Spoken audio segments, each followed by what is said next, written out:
Good morning, everybody. I'm Craig. And I'm Brittany. And today we're going to talk to you about some hamstring tightness. But before we do that, please make sure you visit our YouTube channel at Integrated Physical Therapy. Click on that bell to make sure that you are subscribed, number one, and you get reminders for all the new videos we're going to be sending your way.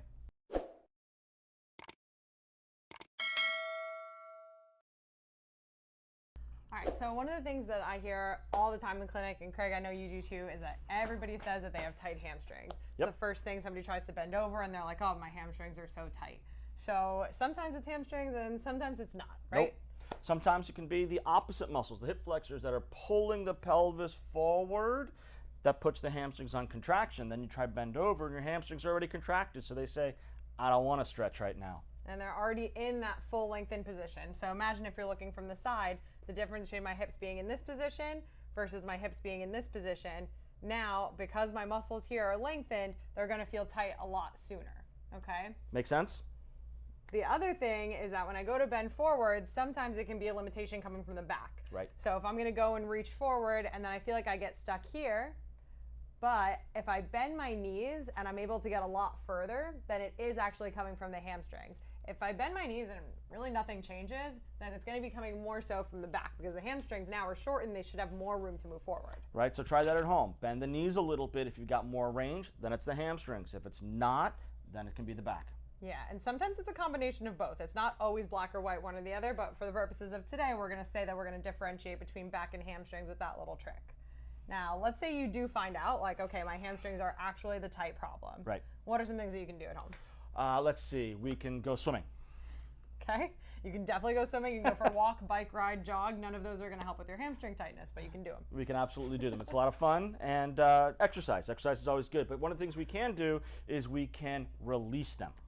Perfect. And there's 3 different things that we're going to go through today that you can try at home. Super easy, and hopefully it'll help you feel a little bit less tight in the hamstrings. And we're not going to dive into the weeds here. We can get into the differences between a myofascial stretch, which we hold for 3 to 5 minutes, versus a stretch you might do before a warm-up in a game, which would be a little bit less than that, 30 seconds to 45 seconds. And we'll talk about those in the videos that we go through today.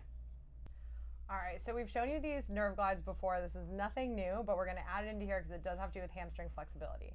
If that sciatic nerve is super tense or there's a restriction anywhere, then it's going to inhibit the hamstrings and the ability to flow through your full range of motion. So Craig's going to show us a couple. Go ahead and grab behind the thigh. Good. And then you're going to bring that leg straight up. Perfect. Flex the foot towards you and then point the toes away. And as you come back up, the point where you're going to feel it the most is when the toes are pulled towards your face, yeah? 100%.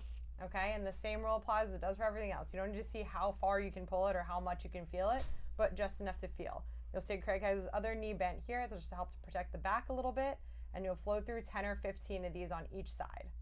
And as you start to do it, you'll be able to get a little bit further. You'll feel a little bit less tension as you pull the toes towards you. And what can cause a restriction in that sciatic nerve? Pretty much anything. So it can go back and forth between the sciatic nerve is causing hamstring tightness or hamstring tightness is restricting the sciatic nerve.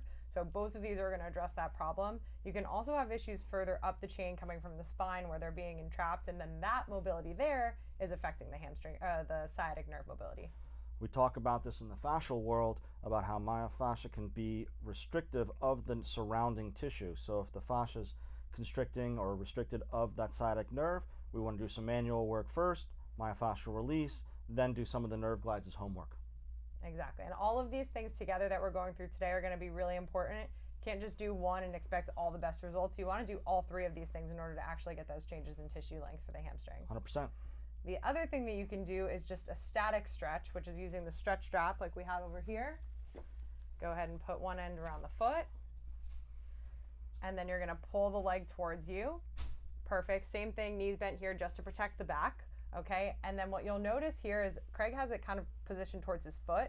So if he pulls too hard far away on the foot, then you're going to actually be pulling on that sciatic nerve, the same position that we just went in with that nerve glide. So if you're feeling a lot of tingling down through the entire leg, behind the knee, lower below the calf, then you want to move the strap down a little bit, relax the foot so that it's a little pointed, and then you're going to feel it more focused in the hamstring. That's right. Okay, and in order to make changes in that tissue length, 3 to 5 minutes of a hold. Sounds like a long time, but if we've determined that the issue is actually in your hamstrings and there's a shortness in that muscle, the only way to get changes in tissue length is that long duration hold plus the combination of the other exercises we talked about.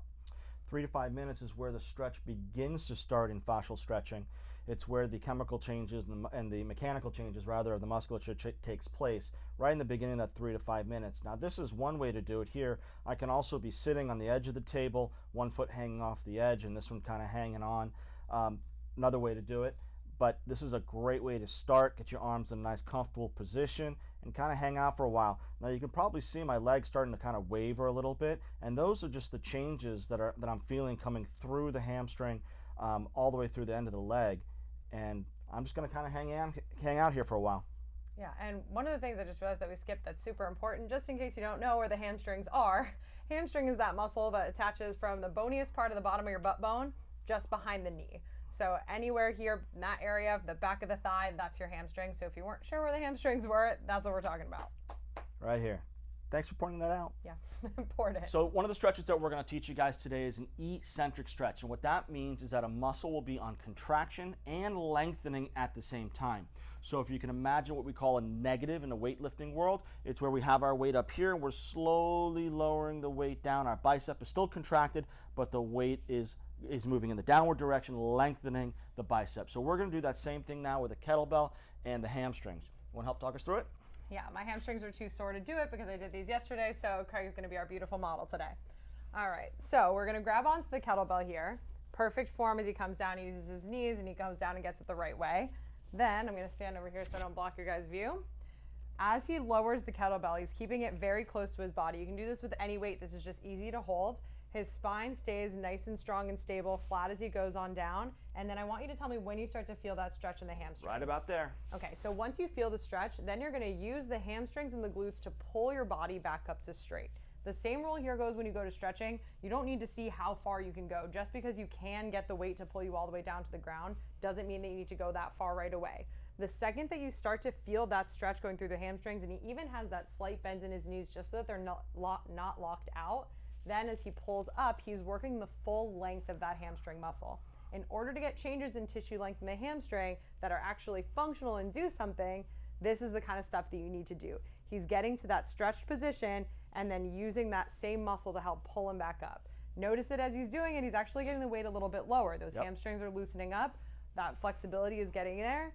And how does that feel when you get down to the bottom? It feels so much better. The tightness is, I'm all the way down now. So that's great. Now, I will warn you that when you do these, because you're working that muscle in its lengthened position, you're going through ranges that it doesn't get in, your muscles are going to be sore the next day. Right now, my hamstrings are very sore. They're going to feel tight. But in the long run, once they recover from this exercise, then that's where you're going to see the improvements in flexibility. We do know that, again, talking about the weeds here, the eccentric motion of a muscle contraction generates the most amount of force.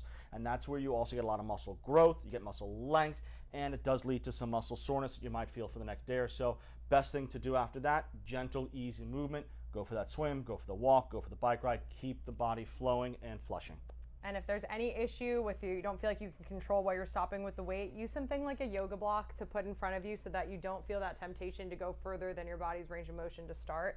So you just have it, it's something to limit you so that when you're coming down, you stop there and then you pull on back up and then work your way down to the ground like Craig did. That's great advice. Just today, and to differentiate the difference between some differences, because if we do differences, then we'll show you the difference. All right. And the difference between the differences and the differences are